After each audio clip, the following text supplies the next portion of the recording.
A 10-year-old girl walks into a police station with tears in her eyes and tells the officer, "My dad made me bury something in the woods." They laugh, but when they go into the woods, they're all terrified. The police station in the South neighborhood was an old 2-story building, with peeling walls that were once white and now looked grayish from pollution and the passage of time.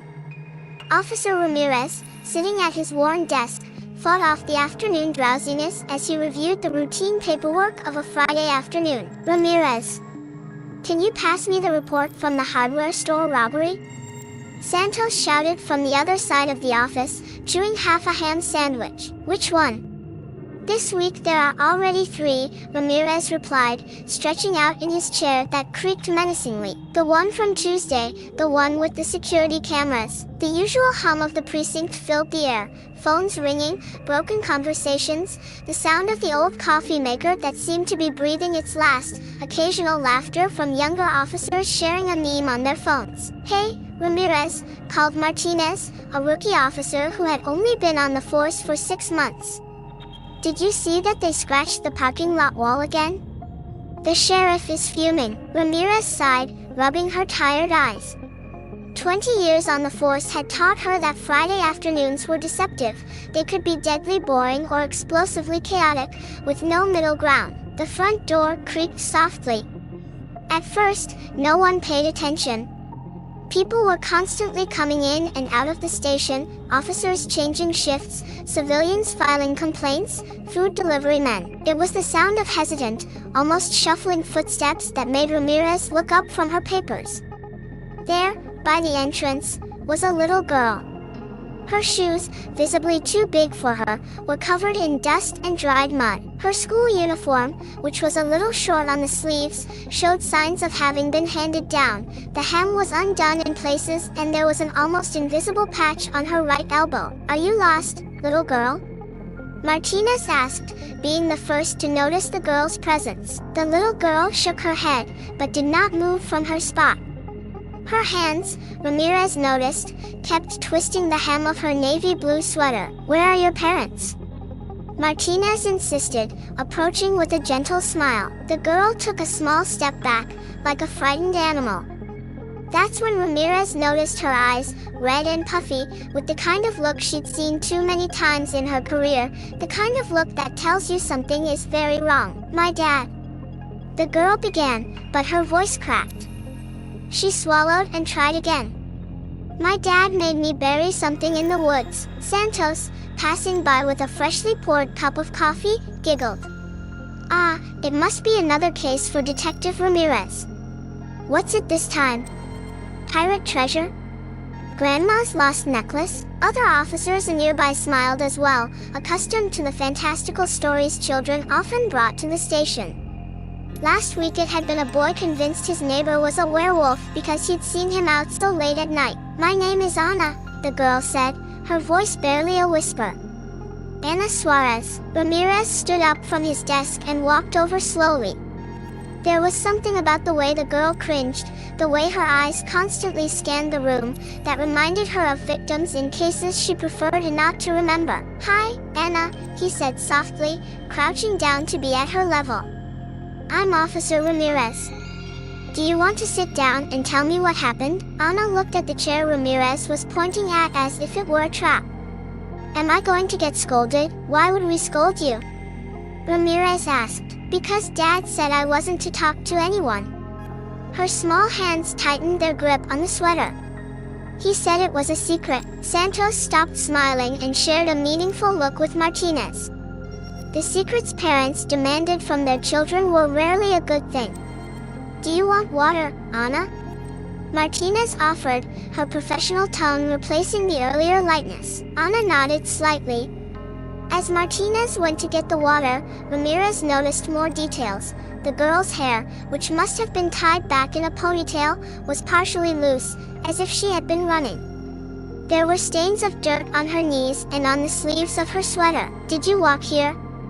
Ramirez asked. "I took the bus," Ana replied, accepting the glass of water Martinez brought her. Her hands shook so badly that some of the water spilled. "I skipped the last few classes." "Did your teachers not notice you left?" Anna took a sip of water before answering. Miss Carmen was sick today. The substitute doesn't know us well. Ramirez pulled out a small notebook, more out of habit than any immediate need to take notes.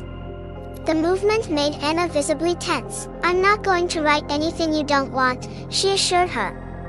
Shall we chat for a bit? The girl nodded, though she still eyed the notebook warily. How old are you, Anna? 10, she replied.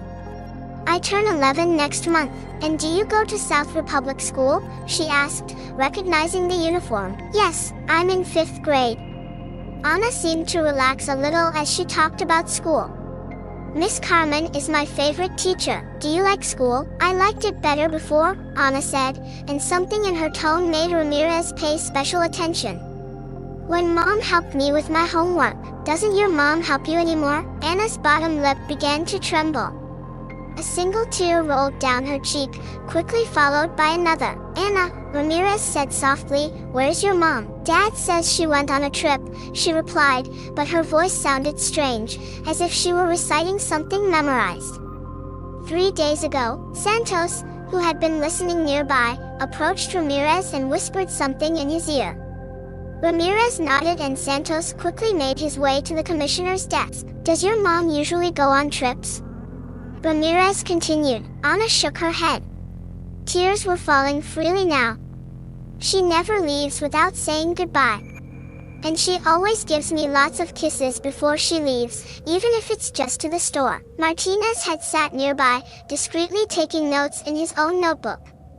The atmosphere in the station had changed subtly, the laughter had ceased, the conversations had turned to murmurs, and more than one officer was looking in Anna's direction with professional concern. Anna, Ramirez said, carefully choosing his words, what did your dad make you bury in the woods? The girl shrank back in her chair, making herself smaller if that was possible. Her hands dropped her sweater only to hug herself. I can't say it, she whispered. He's going to hurt me if I say it. Who's going to hurt you, honey? Martinez asked, though everyone in the room already knew the answer. Dad, the word came out like a sob. He said if I talked to anyone, the same thing would happen to me as... Anna didn't finish the sentence. Instead, she shakily reached into her worn backpack and pulled out something that made Martinez gasp. It was a piece of cloth, once white, now stained a dark brown color that everyone present instantly recognized. Dad made me use this to wrap up what we buried, Anna said, finally breaking down into a heart-wrenching cry that echoed throughout the station. Ramirez exchanged a glance with Santos, who was already returning with the commissioner.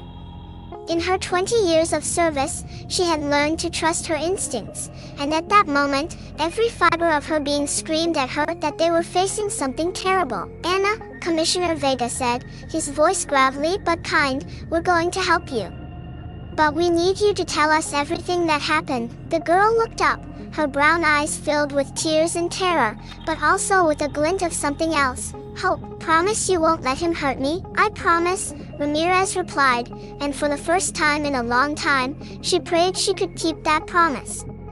The social worker, Lucia Mendez, arrived at the station 20 minutes later. She was a middle-aged woman with graying hair pulled back into a tight bun and eyes that had seen too many similar tragedies. Hi, Anna, she greeted in a calm voice, sitting close but not too close. I'm Lucia. Would you like some hot chocolate? Anna looked at Ramirez, as if seeking permission. He nodded gently. Can I have some marshmallows? Anna asked quietly, and for a moment she seemed like the 10-year-old she was again. Of course, Lucia smiled. Martinez, could you? Sure, the officer replied, heading into the small kitchen of the station. Anna, Lucia began as they waited, Officer Ramirez tells me you're worried about your mom. The girl nodded, her fingers playing nervously with a loose thread on her sweater. When was the last time you saw her? Tuesday night, Anna replied. I was doing my math homework in the kitchen and Mom was cooking spaghetti, because it's my favorite. Her voice cracked for a moment, but she continued. Dad came home late from work. He smelled weird, like when he goes to the bar with his friends. They started arguing in his room. Mom yelled really loud and then, Then everything went quiet. Martinez returned with the hot chocolate, topped with 3 gently floating marshmallows. Anna took it in both hands, as if the heat of the mug could protect her. What happened next?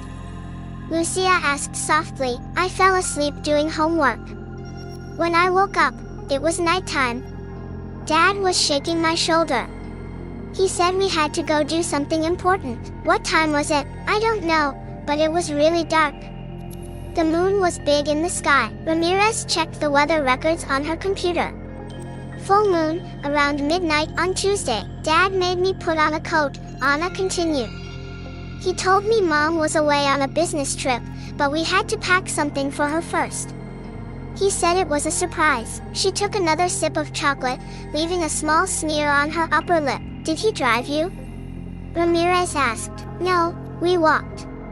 Dad had a shovel and a flashlight. And a big bundle wrapped in sheets. The silence in the station grew heavy. Even the officers pretending to work at their desks had stopped typing. Did you recognize the sheets? Lucia asked. Anna nodded slowly. They were my mom and dad's. The white ones with blue flowers we bought at the market last month. Her eyes filled with tears again. Mom said they were like having a garden in your bed. Anna, Ramirez said, is your dad home now? No, she replied, gripping her cup tighter. This morning he said he had to go on a business trip. He'd be back in a few days. He left me money for food and said not to open the door to anyone. Do you know where he went? No, but before he left he made a lot of calls. I heard him talking about paperwork and crossing something. Santos, who had been making calls quietly, approached Ramirez. Boss, I just talked to the school. Anna's mother, Maria Elena Suarez, didn't show up to pick up her report cards yesterday. It was the first time she missed a parent meeting. Did he call her mother's work too? That's the thing, Santos replied, lowering her voice. At her workplace they say she quit 3 weeks ago. But according to the neighbors, she still left every morning dressed for work. Ramirez frowned. The pattern was painfully familiar, women pretending to keep to their routine while planning their escape. Anna, Lucia said, did your mom have a cell phone? Yes, but I can't find it. And her purple purse, the one I gave her for Mother's Day, isn't there either. Do you know if your mom had any friends? Someone she talked to a lot. Anna seemed to hesitate before answering. Sometimes, when Dad wasn't home, I'd go have coffee with Mrs. Carmen, my teacher. They'd sit in the yard and talk quietly. Ramirez motioned to Santos, who immediately began looking for the teacher's contact information. Anna, Lucia said, you've been very brave to come here. But we need you to be even braver. Can you take us to the place in the woods? Terror returned to the little girl's eyes. Dad said that if anyone found out what we buried, your dad won't hurt you, Ramirez interrupted firmly. I promise you. Anna looked back and forth between Ramirez, Lucia, and Martinez. Finally, in a voice so low they could barely hear her, she said, it's near the big tree that's shaped like a Y. The one by the dry creek. Ramirez knew the place. It was a quiet part of the woods, where teenagers often went to drink on the weekends. Okay, said Commissioner Vega, who had been listening to everything. Ramirez, take 2 patrol cars. Martinez, call the forensics. And have someone contact Judge Torres for a search warrant for the house. As the officers moved with renewed urgency, Lucia stayed with Anna, who had begun to shake again. Everything will be okay, she assured her, although they both knew it was a promise she might not be able to keep. The dusk was beginning to tint the sky orange as the patrol cars pulled out of the station. In the back seat, Anna clung to Lucia's hand, while out the window, the last light of day cast increasingly long shadows over the city streets. The truth that lay in the woods was about to be unearthed. Clouds swirled overhead like a dark omen as the 3 patrol cars made their way down the road that skirted the forest. The air had grown thick and heavy, laden with the humidity that foretold an impending storm. It's going to rain, Anna murmured from the back seat, her voice barely audible over the purr of the engine. Mommy doesn't like rain. She says the sky cries when it's sad. Lucia, sitting next to her, gently squeezed her hand. In the driver's seat, Ramirez adjusted the rearview mirror to watch the girl. The school uniform she was wearing now seemed too thin for the chill that was beginning to creep in through the windows. "Are you cold, Anna?" Martinez asked from the passenger seat. The girl nodded slightly.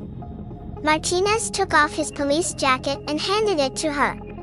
The gesture, though simple, seemed to comfort Anna, who wrapped herself in the oversized garment. "It smells like Mommy's lotion," Anna said, burying her nose in the fabric. "Vanilla and something else. Lavender," Martinez smiled. "My grandma always says it helps calm the nerves." The road became bumpier as they left the asphalt for a dirt path. The patrol cars bounced over the potholes, and the forensic team following them in their van had to go even slower. "It's over there," Anna pointed out as they passed an old rusty sign warning of private property. "But the car can't go in. You have to walk on the deer path." Ramirez stopped the patrol car in a small clearing that served as a makeshift parking lot. The other vehicles pulled up behind. "Are you sure you want to do this?" Lucia asked as the officers began to get out of their vehicles. "We could wait here." "No," Anna interrupted with a firmness that surprised everyone. "I have to go. Mommy always says to be brave, even if you're scared." The forensic team began unloading their equipment: shovels, powerful lights, cameras, and several briefcases of instruments that made Anna cringe at the sight. "They're just tools," Martinez explained softly. "Like the ones a dentist uses." Are you going to hurt anyone with those?" "No, honey," Lucia replied. "They're just for looking for clues, like on those detective shows on TV." The group began to move deeper into the woods. The trail, barely visible through the undergrowth, wound between ancient trees whose canopies intertwined overhead, creating a natural tunnel that blocked much of the evening light. "Dad made me memorize the path," Anna said as they walked. "He made me repeat it over and over, straight to the big rock, left at the fallen tree, right at the blackberry bush. He said it was important that I never forget it." Santos, who was walking nearby with a flashlight, frowned. "Why would he want you to remember the path?" Anna shrugged, but her hand tightened around Lucia's. "Anna?" Ramirez insisted, noticing her reaction. "What else did your dad say to you?" He said that if anyone ever asked about Mom, I was to come here first." A sob escaped her throat. "He said I had to make sure no one had touched anything." The officers exchanged dark glances.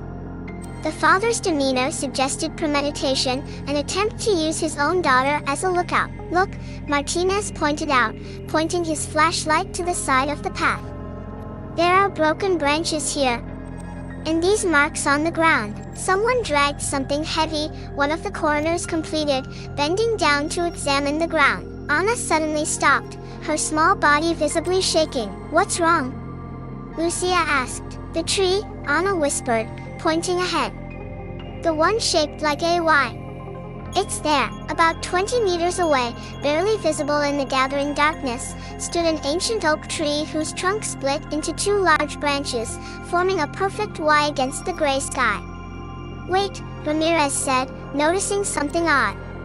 "What's that around the tree?" Martinez shined his flashlight where he was pointing. A perfect circle of wildflowers, freshly planted, surrounded the base of the tree. "I didn't do that," Anna said, her voice shaking. "Those flowers weren't there when we came with Dad." "Are you sure?" Santos asked. "Yes, it was dark and muddy that night. There were no flowers." One of the coroners walked over to the circle of flowers and bent down to examine them. "They're daisies," he announced. "And they're not more than a day old.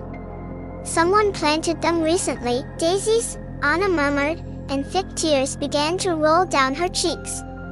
"They're Mom's favorite. She always says they're like little suns that brighten up the garden." A thunder rumbled in the distance, causing everyone to look up at the darkening sky. "We should get started," the head of the forensic team said.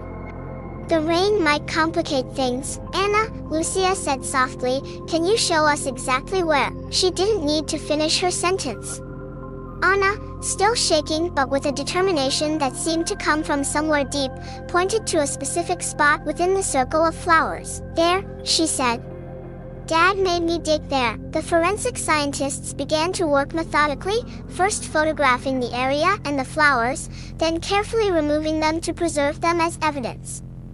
Anna watched everything with a mix of terror and fascination, never letting go of Lucia's hand. "Do you want to sit down?" Martinez offered, pointing to a nearby fallen log. Anna shook her head. "I have to see. Mom says that closing your eyes doesn't make monsters go away." "Your mom seems very wise," Lucia commented. "She is," Anna replied, and everyone noticed the use of the present tense. "She always knows what to say to make me feel better. Like when Dad yells a lot and I hide in the closet.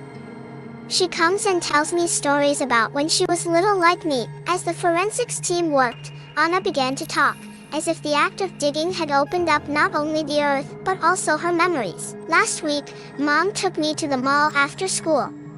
She didn't tell Dad. She bought me a pink dress for Lucia's birthday, my best friend. She said it would be our secret." "When is your friend's birthday?" Martinez asked, trying to keep Anna distracted from the sound of the shovels. "This Sunday," Anna replied. "Mom promised to take me. She said we would do something special." Her voice broke again, and this time the crying was deeper, more heartbreaking. "Why does Dad say she went on a trip? She would never leave without saying goodbye.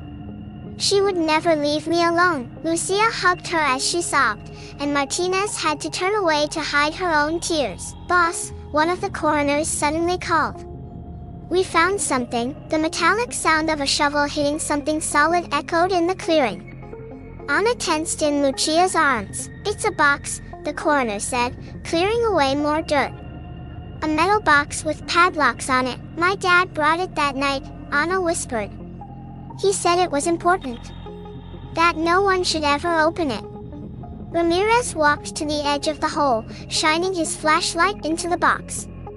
It was a safe, the kind used to store important documents. "Anna," he said softly, "did your dad tell you what was inside?" The little girl shook her head. "He just made me promise never to tell anyone about this place. He said if anyone found out," her voice dropped to a terrified whisper. "He said if anyone found out, the same thing would happen to me as Mom." A new clap of thunder, closer this time, shook the forest. The first drops of rain began to fall, hitting the leaves above their heads. "We need to protect the scene," the chief coroner ordered. "Bring the tarps." As the team worked against time to preserve the area from the impending downpour, Anna held on tighter to Lucia. "I'm scared," she confessed in a whisper. "What if Dad finds out?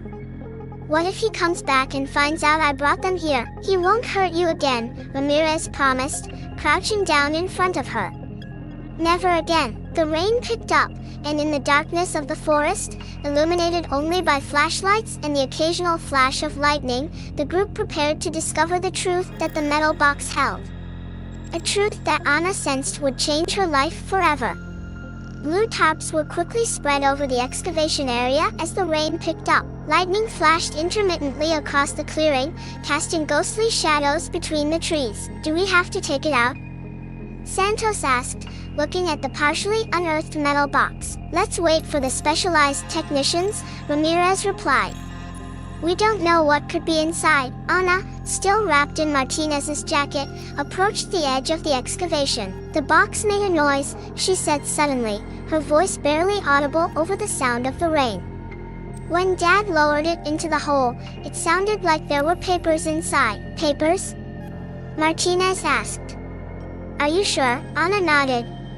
"Like when Mom sorts her important papers into the closet box." One of the forensic examiners approached with a metal detector, carefully passing it around the area. "There's something else here," he announced, pointing to a spot a few feet from the box. "Metal, small, could be a key or a cell phone," Anna finished, and everyone turned to look at her. "Dad threw something in there that night.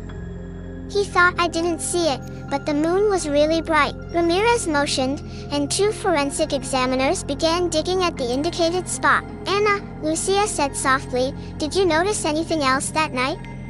Anything that seemed strange to you? The girl frowned, concentrating. Dad talked to himself while we were digging. He said weird things. What kind of things? He kept saying, she's not going to beat me over and over. And he also said something about papers that could ruin him. Santos approached Ramirez and murmured. The teacher, Carmen Torres, finally answered. She says she needs to talk to us urgently, but not on the phone. Did she mention anything about Maria Elena? She just said it's vital that we talk in person. She's on her way to the police station. Another flash of lightning illuminated the clearing, and Anna let out a little cry. The flowers, she exclaimed, pointing at the circle of daisies. They're moving. Everyone looked where she pointed. Sure enough, some of the flowers seemed to be sinking slightly into the rain-softened earth. The ground is giving way, one of the forensic experts explained. The rain is loosening the soil, but Anna shook her head vigorously. No, there's something else there. When Dad finished burying the box, he stomped on that area a lot. He said it was important to pack the dirt down really tight. Ramirez motioned to the forensic experts, who immediately began examining the area around the flowers in more detail. I found the cell phone, one of them announced, holding up a muddy cell phone. The purple casing was cracked, but the device seemed mostly intact. It's Mom's, Anna whispered. I gave her that glittery case for Mother's Day. As the technicians packed up the phone as evidence, the rain began to fall harder. The lightning was now almost continuous, illuminating the scene in an eerie light. We should take Anna, Lucia suggested. It's not good for her to be here in this storm. But before anyone could respond, one of the forensic experts examining the circle of flowers shouted, "Boss! You have to see this." Ramirez quickly approached. The rain had washed away some of the dirt, revealing something that made the experienced officer pale. "Martinez, take Anna to the car." "Now, what?" "No, I want to see." Anna protested. "Please, honey," Lucia intervened, trying to guide her toward the path. "Let's get out of the rain." But Anna resisted, her eyes fixed on the circle of flowers where the forensic experts were now working frantically. "Is that Mom?" she asked in a voice that sounded much older than her 10 years. "Did they find Mom?" No one answered, but the silence was more eloquent than any words. "I'm not leaving," Anna declared firmly, although her entire body trembled. "Mom always says that you have to face your fears. That closing your eyes doesn't make the monsters go away." Lucia looked at Ramirez, who after a moment of hesitation, nodded gravely. "Okay," the social worker said. "But you'll stay here with me, okay?" The rain continued to fall as the forensic experts worked under the tarps. The circle of daisies, now partially destroyed, looked like a makeshift funeral wreath. Anna stood silent, her small hands clinging to Martinez's soaked jacket, watching as the truth her father had tried to bury slowly emerged from the forest soil. Night had completely fallen as the sirens of more patrol cars began to be heard in the distance. The forest, which for years had held so many teenage secrets, was now preparing to reveal a much darker one. And in the midst of it all, a 10-year-old girl stood, soaked but firm, hoping to find the answers her father had tried to bury along with her mother. The station was bustling with activity even though the clock struck 2 in the morning. Coffee flowed steadily as officers worked extended shifts, their tense faces reflecting the gravity of the situation. Anna dozed on the couch in the commissioner's office, exhausted after hours in the woods. Martinez's jacket, now dry, served as a blanket. Lucia stayed by her side, watching as the little girl stirred occasionally in her restless sleep. "Any news of the father?" Ramirez asked Santos, keeping his voice low so as not to wake Anna. "The border people are on alert," Santos replied, passing her a folder. "And the first results from the lab just came in." "The box," a soft moan interrupted the conversation. Anna shifted on the couch, mumbling in her sleep. "No, Dad, please. I don't want to dig anymore." Lucia gently stroked her hair, whispering soothing words until the little girl calmed down. "How much longer can we keep her here?" Martinez asked, who had just entered with more coffee. "Social services will be here in the morning," Lucia replied. Her maternal grandmother is flying in from Cordoba. The door to the police station opened, letting in a blast of cold air and Anna's teacher, Carmen Torres. Despite the hour, she was dressed as if she had been expecting this call. "Where is she?" she asked, her eyes scanning the office until she found Anna on the couch. "Oh my God, Mrs. Torres," Ramirez greeted, leading her into an interrogation room. "Thank you for coming. I should have seen you sooner," Carmen said as soon as the door closed. Her hands shook as she pulled an envelope out of her purse. "Maria Elena, she trusted me. She gave me this 2 weeks ago." Ramirez took the sealed envelope from her. "What is this?" "I don't know exactly. She said that if anything happened to her, I was to turn it in to the police.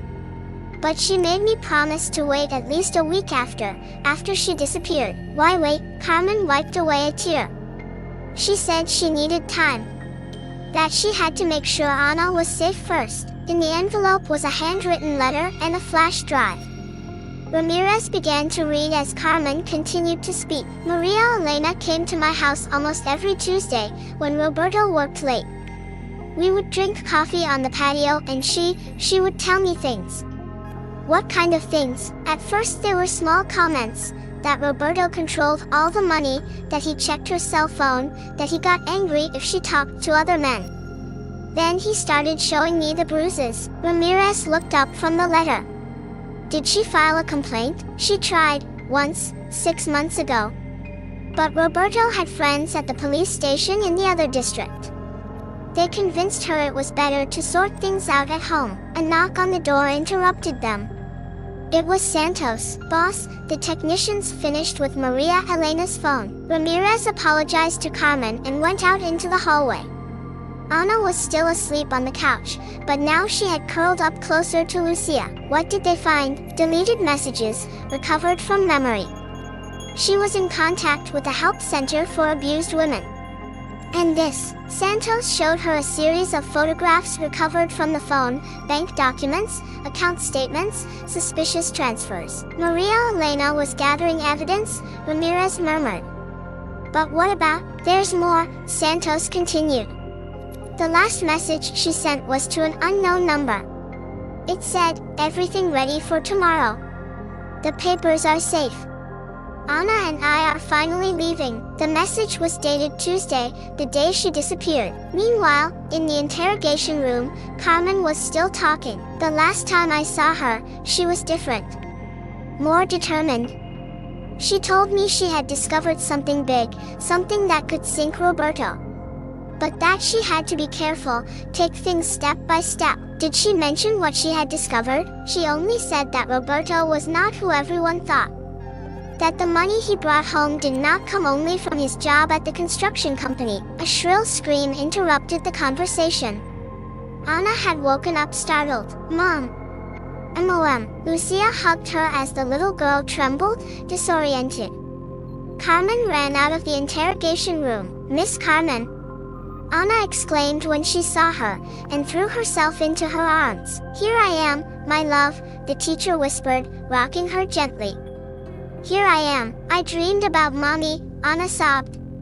"She was in the woods, among the flowers, but I couldn't reach her." Martinez came over with a glass of water and a chocolate bar he'd gotten from the vending machine. "Nightmares can't hurt you," Carmen said, wiping away Anna's tears. "Do you remember what your mommy always says about fears? That you have to face them," Anna replied automatically. "That closing your eyes doesn't make the monsters go away." "Exactly.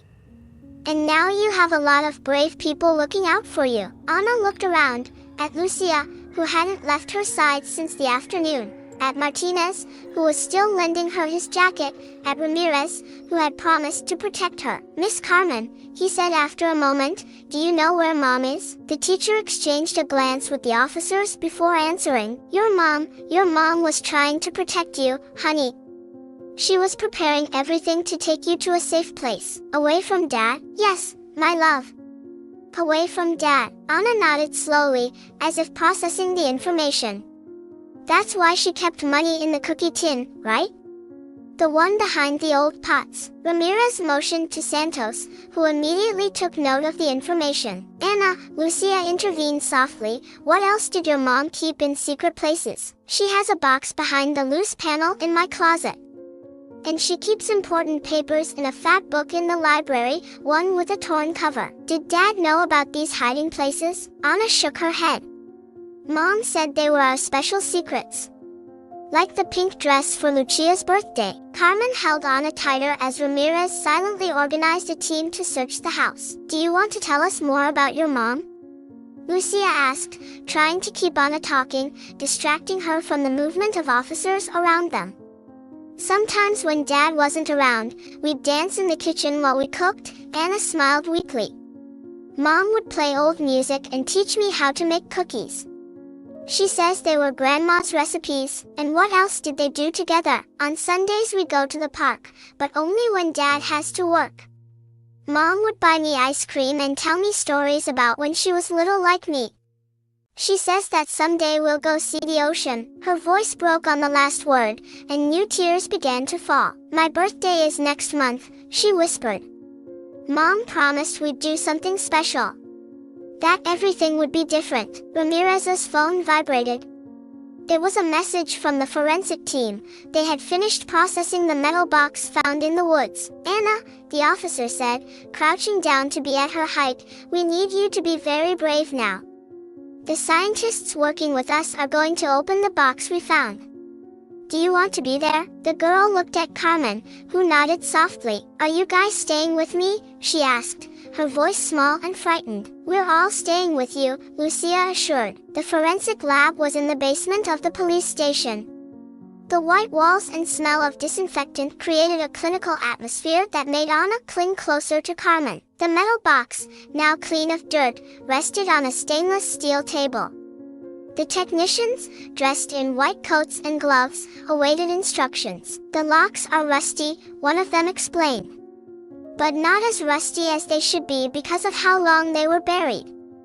This was recently buried. Can you open them? Ramirez asked. It won't be necessary, Anna interjected, her voice surprisingly firm. I know the combination. Everyone turned to look at her. How do you know it? Martinez asked softly. Dad made me memorize it. He repeated it to me many times that night. Right 3 times to 15, left twice to 7, right once to 23. The technicians looked at Ramirez, who nodded. The first lock opened with a metallic click that echoed in the silence of the lab. The second followed moments later. Ready? Lucia asked, holding Anna's hand. The girl nodded, although her entire body trembled. The lead technician slowly lifted the lid of the box, revealing its contents before the expectant eyes of everyone present. Carmen's gasp broke the silence. Inside the box, meticulously arranged in laminated folders, were hundreds of documents. Invoices, receipts, photographs, USB drives, and what appeared to be detailed accounting records. They're the construction company's books, Carmen murmured, recognizing the logo on some of the documents. Maria Elena worked in accounting there before. Before Roberto forced her to resign, Anna finished unexpectedly. Everyone looked at her in surprise. I heard them arguing about that. Dad said that a decent woman stays home taking care of her family. The technicians began cataloging each item as Ramirez examined the documents preliminarily. These numbers don't add up, she muttered, flipping through the pages. There are transfers to offshore accounts, duplicate invoices, phantom contracts. Maria Elena had been gathering evidence for months, Carmen said, her voice shaking. She told me she'd discovered something big, but she wouldn't give me details. She said it was safer if I didn't know too much. Anna had moved closer to the table, her eyes fixed on a photograph sticking out of a folder. That's Dad's friend, she said, pointing to a man in a suit shaking Roberto's hand. The one who comes to the house late at night with other men. They lock themselves in the study and talk really loud. Ramirez took the photograph. Do you recognize any of the other men, Anna? The girl nodded slowly. Sometimes they come to the house. Mom makes me go up to my room when they come. She says I'm not to come down until they leave, no matter what noises I hear. What kind of noises? Martinez asked softly. Screams. Things breaking.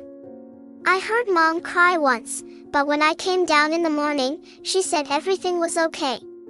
She'd cleaned up the broken glass and put new flowers on the table. Lucia hugged Anna as the technicians continued to pull documents from the box. There's something else down here, one of them announced, holding up a sealed manila envelope. On the front, in Maria Elena's neat handwriting, was written, "For Anna." The girl reached out her shaking hands for the envelope, but Ramirez intervened softly. "We have to process it as evidence first, honey. I promise you'll have it soon." Anna nodded, though her eyes never left the envelope. "The handwriting, it's like the notes Mom leaves me in my lunchbox." "Did your mom write you notes?" Lucia asked, trying to distract her while the technicians worked. "Every day. She draws smiley faces and hearts. And she always writes, 'I love you' to infinity and beyond." Tears began to roll down her cheeks again. The last note said that everything would be better soon. That we would be free like birds. A technician approached Ramirez with one of the USB drives. On his laptop screen, files and documents began to reveal a disturbing pattern. "This is big, boss," he murmured. "There are connections to politicians, judges." The construction company was just a front for laundering money, and Maria Elena found out. Carmen finished. That's why she was so scared the last few weeks. That's why she was planning to escape. Anna, who had been unusually quiet, began to murmur something. At first no one understood, but then the words became clearer. 1, 2, 3, breathe. 4, 5, 6, breathe. 7, 8, 9, breathe. "What are you doing, honey?" Martinez asked. "It's what Mom taught me," Anna replied without opening her eyes. "For when I'm scared. It says if I count and breathe, the fear can't reach me." The lab fell silent, only interrupted by Anna's soft counting and the sound of papers being processed.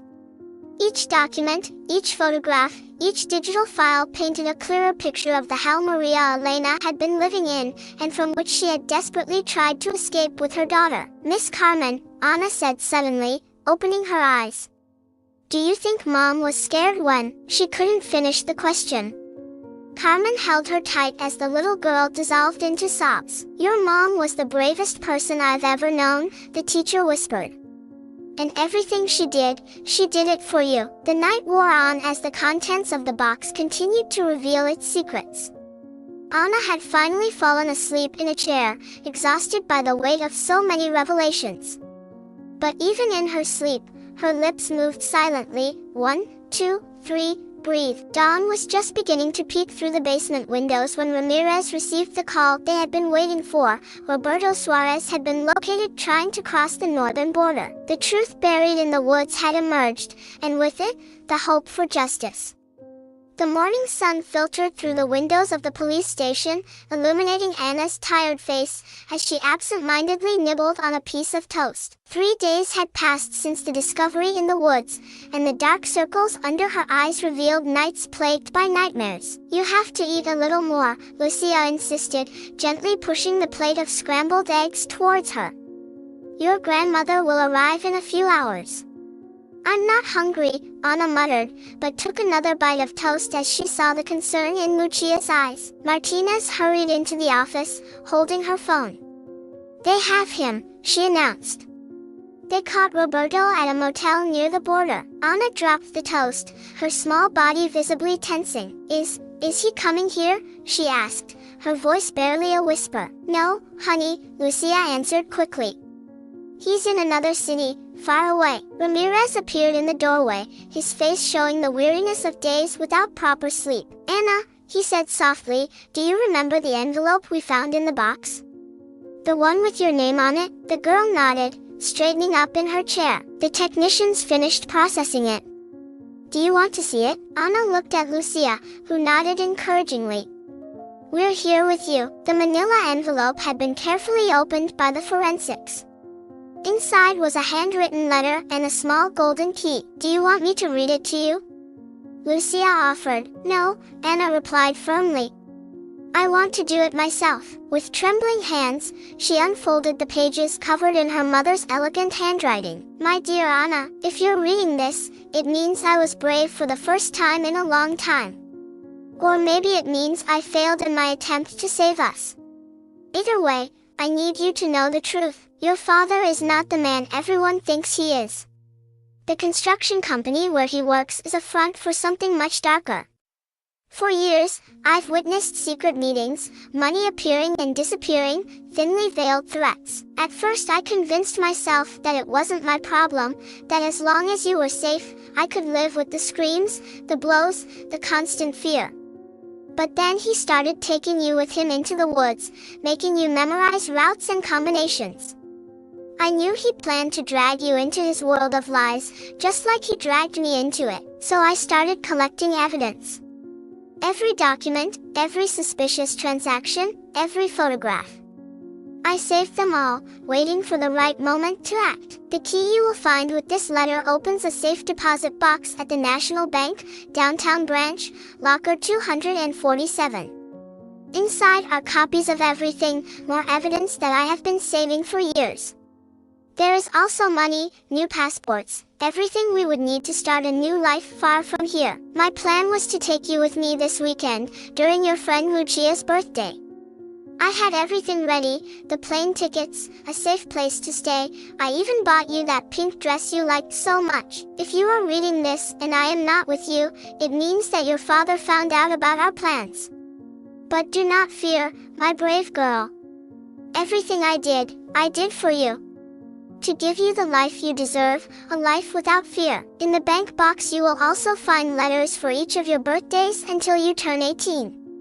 I wrote them on the nights I couldn't sleep, imagining the incredible woman you will become. Forgive me for not being stronger sooner. Forgive me for every time I told you that screaming was normal, that bruises were accidents, that everything was okay when nothing was. But most of all, remember this, you are braver than you believe, stronger than you imagine, and more loved than you will ever know. I love you to infinity and beyond. Mom. Tears fell silently down Anna's cheeks as she folded the letter. Lucia held her close as Ramirez and Martinez exchanged meaningful glances. "There's something else," Anna said suddenly, wiping away her tears. "Something I haven't told you." "What is it, honey?" Lucia asked softly. "The night Dad took me into the woods, when we were burying the box, he got a call. He thought I couldn't hear because I was digging, but the woods were so quiet." Ramirez leaned forward, his notebook at the ready. "What did you hear?" "Dad was very angry. He said, I already took care of her. They'll never find the papers. And then he said something about a judge and a lot of money." Santos rushed into the office. "Boss, you have to see this. Roberto is talking." In the interrogation room at the border police station, Roberto Suarez had collapsed. Security cameras showed a very different man from the respectable businessman he appeared to be. "It wasn't supposed to end up like this," he repeated over and over. "Maria Elena was just supposed to keep quiet, take care of the house and the girl. But no, she had to stick her nose where it didn't belong." "Why the box in the woods?" the interrogator asked. "It was her sick game," Roberto replied, laughing bitterly. "Always hiding things, always with her little secrets. So I thought, you want to play burying secrets? Fine, let's play." And use her own daughter, Anna had to learn. She had to understand the price of disloyalty. Like her mother, Anna, who had been listening from the office door, stepped forward. "I want to talk," she said in a voice that surprised everyone with its firmness. "There's more they need to know, are you sure?" Lucia asked. "You don't have to do it now. Mom says you have to face your fears," Anna replied. "And I'm not afraid of him anymore." For the next few hours, Anna talked. She told of nights of screaming and broken dishes, of her father's friends who came with briefcases full of money, of how her mother taught her to memorize phone numbers and addresses in case she ever needed them. "Last night," Anna said, her voice shaking slightly, "before Dad came home, Mom hugged me really tight. She told me we'd soon be free like birds." And then what, honey?" Lucia encouraged. She gave me a key. She made me promise to keep it in my teddy bear, the one with the secret pocket on the back. She said it was very important, that it was the key to our freedom. Ramirez and Santos exchanged glances. Do you still have that key, Ana? The girl nodded. It's at home, in my teddy bear. Dad never knew about it. As a team headed out to retrieve the key, Ana continued to reveal details she remembered, conversations overheard, license plate numbers her mother made her memorize, names whispered at nighttime get-togethers. Mom taught me a game, she explained. He said we had to be like spies, remembering everything we saw and heard. He gave me extra points if I could remember what clothes Dad's friends wore or what briefcases they carried. Every detail, every memory, every piece of information Ana provided filled in a puzzle much bigger than anyone had imagined. The final twist came when the team returned from the house with the teddy bear. The key they found in the secret pocket was not for a bank deposit box. It's an office key, Santos said, examining it. To the abandoned building next to the construction company. The old building? Ana asked. Mom and I passed by it every day on the way to school. She always said it was her favorite building, even though it was ugly and empty. Ramirez quickly organized a team to investigate the building.